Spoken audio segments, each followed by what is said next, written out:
ये देखिए पार्ले जी। हाँ दोस्तों, आपने सुना होगा ये 5 रुपए मिलता है। बिल्कुल ये 5 रुपए मिलता है, मगर फैक्ट्री से ये बन के आता है सिर्फ 2 रुपए में।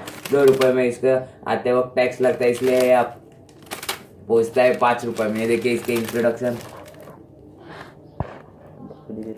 70 ग्राम 5 रुपए में 70 ग्राम। ये देखिए कुरकुरे 5 रुपए में सिर्फ 10 ग्राम देता है। इसमें बहुत ही विटामिन होता है। ये देखिए हम इसका उद्घाटन करते हैं, चलिए।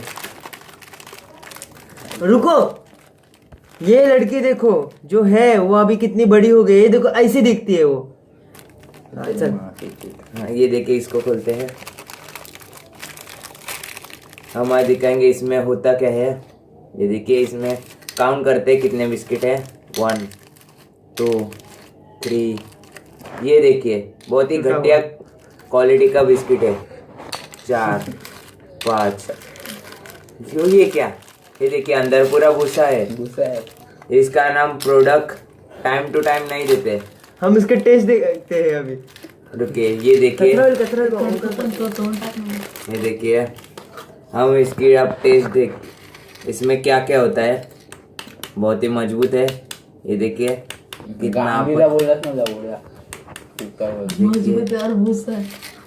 ये ज्यादा से ज्यादा लोग कुत्ते खाते हैं। देखिए इसकी टेस्ट देखते हैं। देखो आपको इसमें इधर दिखा है मिल्क और वे गेहूं। इसमें तो आपको किधर भी मिल्क और गेहूं दिखाई नहीं दे रहा। देखिए बाप में रखा है, बहुत ही चुतिया बना है हमको। ये देखिए क्या है, हर मैं फोड़ के दिखाता हूँ। किधर भी आपको मिल्क दिखाई देगा तो मेरे तरफ से आपको 500 रुपया। ये देखिए किधर भी मिल्क दिखाई नहीं दे रहा या गेहूं का आटा। ये देखिए मैं अब इसको ऐसा करूँगी। देखो मैंने पूरा चीरफाड़ कर दिया है। इधर भी मिल्क नहीं है या गेहूं है, सिर्फ भूसा भरा हुआ है। आपको ये वीडियो वो पसंद आया हो तो लाइक कीजिए, सब्सक्राइब कीजिए और शेयर कीजिएगा। धन्यवाद।